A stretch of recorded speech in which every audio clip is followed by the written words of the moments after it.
Hello and welcome to section 2, understanding the buy box and pricing. So what is the buy box? The buy box is the box on the product detail page. Typically it's on the right side of your product listing where customers can actually click to purchase the item. It could be add to cart or buy now. So 82% of all sales that happen on Amazon go through the buy box, and only one seller at a time holds the buy box. So Amazon picks the winner based on price, seller performance, and stock. And winning the buy box means more sales and more visibility. Now, let's talk about the listing itself and where the buy box is. You can see here the buy box on the right side of the page where you can see the red box. Now you can see the price, which is $17.27. And you can see the two main buttons. There's the add to cart and there's buy now. But there's more inside of the buy box. So for example, there's ship from, which is here it says Amazon, and sold by. This is the third party seller that's actually selling the product. There are multiple variations when it comes to who is shipping and what is being shipped and who is selling the product. One of these variants, when you see ships from Amazon and sold by Amazon, those are going to be for the most advanced sellers or more advanced sellers. We'll talk about this later, but usually the combination that you want is shipped from Amazon and sold by a third-party seller. Obviously, this is a sold by Let's Buy. This is a seller that I'm not affiliated with. I'm just using this as an example. But this is a very important piece of information where you see when you see the ship from Amazon, you have to synonymously understand that this means FBA or fulfillment by Amazon. And this product is eligible for the buy box because it is Prime. And when you see ships from Amazon, that means it is Prime. Now let's move to the third section of this, which is outside of the buy box actually. And that's where other sellers are selling the same item. Remember, you're not the only one selling this item. You went and sourced this product from probably a retailer such as CVS or Walgreens, and you were able to get a really good discount. But so did others. And at this moment, where I took the screenshot, I was able to see that this particular seller was winning the buy box. Obviously, you're seeing it right here. And the reason why this is very important, because usually customers, when they buy a product, they don't really think, who's selling my product? They actually, as a matter of fact, think it's all Amazon. So they just add to cart or buy now. And that's why winning the buy box is very important. Where you see in the third section right here, it's very important because there are new sellers that are 9. There's 9 sellers competing over the buy box, and we'll talk about what are the reasons they compete on the buy box. So speaking of which, how do you win the buy box? So the buy box has multiple factors in order for you to win, but one of the most prerequisites or the most important factors is that you have to have a professional seller account, which is a requirement in order for you to really qualify to earn or to be eligible for the buy box. You also need to have new condition items. I'm not saying that you cannot sell old items, but in order for you to win the buy box, it would need to be a new condition items, and those are the ones that will get the buy box. You also have to keep the stock available. So this is an interesting, bullet point or one of the factors that are important, because sometimes you're going to ask me like, what if I just only bought 10 or 15 items? Or maybe what if I bought 5 items? If you can find a product that does really well and you consistently were able to source it in a really good pricing, I would say double down, go buy as many of these products as possible, because if you keep stock, and that doesn't just mean one product, it means a lot of the products. If you can keep stock, the likelihood of you keeping the buy box is much higher than those that keep running out of inventory. There's another important factor in order for you to keep or retain the buy box, which is good seller metrics. What does that mean? That means that you have high ratings, that your defect rate is not bad. So, like you have to understand when you source these products, make sure that they are in good shape, make sure that they are packaged correctly, make sure that you are really honestly and genuinely sending a product that you yourself would buy and be happy with this purchase. So, keeping a good seller metric is very important for you in the long run to have a really good healthy account. This we'll talk about the word account health and healthy account, and having good high ratings is very important for your performance as a seller and as you scale in this business. Now, the last but not least, this is actually one of the most important pieces, which is competitive pricing. Remember, when you buy these products, it's very important that you source the right products, because you want to buy the products at a very good discount in order for you to have the opportunity to be competitive with your pricing. So if you are priced correctly, you will always win the buy box. There will be times when you and other competitors will start doing some price wars. You will see this term as we go forward with this course that I just mentioned, called the price wars. It's when the sellers compete for the buy box by lowering their price, and there are multiple ways to do that. So now that we're talking about pricing, let's talk about the strategy of the the pricing itself, so then you can stay on the buy box. Amazon allows you to change the price because some other sellers are probably lowering the price or hiring the price. And sometimes it can be very daunting to keep track of your pricing and the changes of these pricing. So Amazon allows you to do something that's easier for you, which is basically dynamically adjust the price based on the other competitors. In fact, they will give you the opportunity to click on or click off the dynamic prices, and anytime that changes happen to the price, you could even change or adjust the margins of that of the dynamic pricing, and will help you stay competitive. So again, that goes to the next bullet point, which is staying competitive. How do you stay competitive? Look, it all depends on how you source your products. If you're sourcing the right products, if you're sourcing with the right prices and the right mindset of what type of products you're selling, and it all depends on your strategy for sourcing. In fact, I created a deals list, it's a subscription or a model where a certain number of sellers will come in, and they subscribe to a daily list of items. This is another subscription model that I have, or subscription for customers that want to find the right product and not want to spend time. And basically, I allow all of my virtual assistants create a daily listing for you to find the right products to actually go and source. It will give you the right number of items. It will give you the right number of, or the stores where you source these products, and it will help you find the right products. So then you can become competitive. We'll talk about this as we go in the course, but let's get back to this course.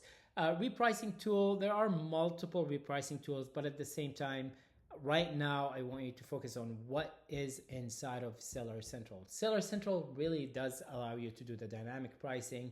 There are more advanced tools out there, but this is something I just added it here because we could talk about this as we go in our community.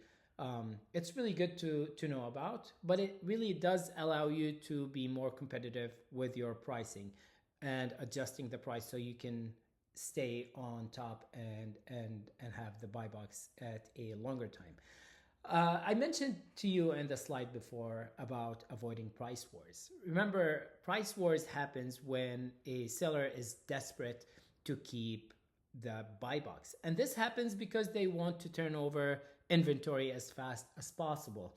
And this happens because based on the pricing. If your price is the lowest, then you earn the buy box. You will win the buy box. If your price is priced higher, sometimes you will keep the buy box if your other metrics are better than your competitors. But if the playing field is leveled and both of you are FBA and both of you have really good seller feedback or seller rating that are good, and you have really good performance, then the price becomes the most important piece. And sellers tend to start lowering the price so they can keep the buy box and either make you forget. If you're not setting up the dynamic pricing, they will get exhausted with the ups and downs. So both of you will probably end up agreeing on a price where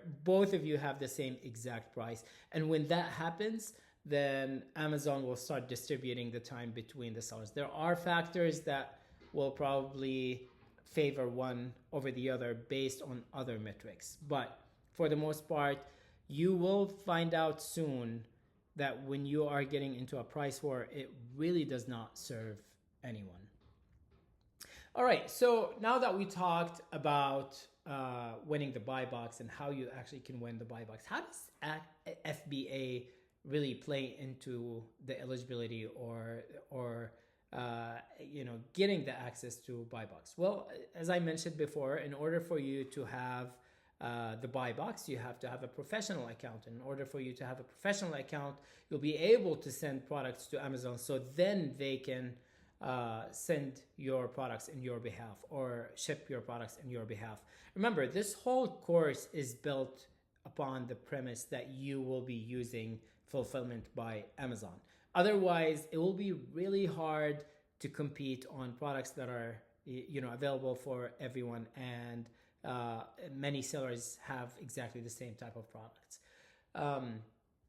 Also, having fast, reliable shipping is key for the eligibility of buy box. Again, it's very important that Amazon favors the sellers that have more or can contribute to more convenience for the customers. So fast, reliable shipping is definitely a key for the buy box eligibility.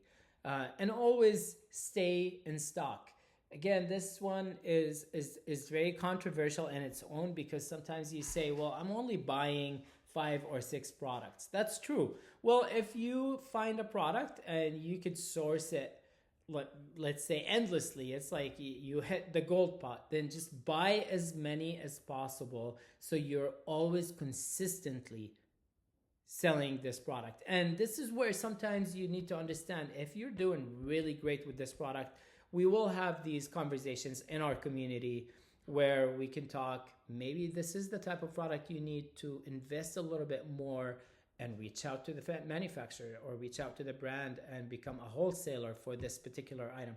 Usually when I start with retail arbitrage, and this is how I've always started, I started sourcing the products, and once I found a gold nugget, is what I used to call them, once I found a gold nugget and consistently was able to source it in a way that I didn't want to run out of inventory because it had really good discounts and I hit every single store in order for me to stay in stock, I was able to reach out to the customers, or to the actual, the brand, not the customer, to the brand, and talk to them and say, hey, I'd love to be a wholesaler. And then sometimes I didn't mention that I'm selling on Amazon because they get a little sensitive about that. But it really does help to do that. And especially if you show them that you're consistently selling, you're not messing a lot with their pricing, then they would be happy to work with you. It just takes a little bit of time. So how do you track the buy box performance? Well, Amazon, again, allows you to look at the reports and see what is the percentage of the buy box for the items you are selling. And it's really good indication for you to see who are your competitors.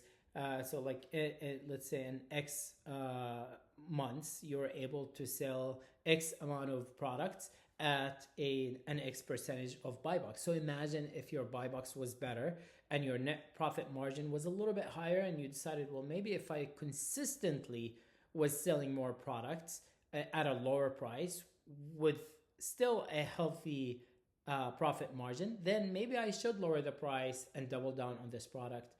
So this is a really good indicator for you how your strategy to sell the product and price your product can benefit you in the long run. Setting up alerts for price changes. This is one of the dynamic tools that Amazon will allow you. It will allow you to set up any or all kinds of alerts in order for you to see what the competitors are doing. Because imagine you have 50 or 60 items that you're selling as we go. Hopefully the idea is that within the first 30 days you have over 30 products that you've selected and started selling. So it's really kind of hard to really track every single item and see if you're still winning the buy box or not. That's why you set up the alerts and you set up the dynamic tooling and the dynamic pricing, where you don't have to worry about it, and you know what your profit margins that you're comfortable with in order for you to keep moving at profitability, which is the most important thing. Ideally, we want to make sure that you are profitable. So in conclusion, winning the buy box increases sales. Look, if you don't have the buy box, you don't have a business. It's as simple as that.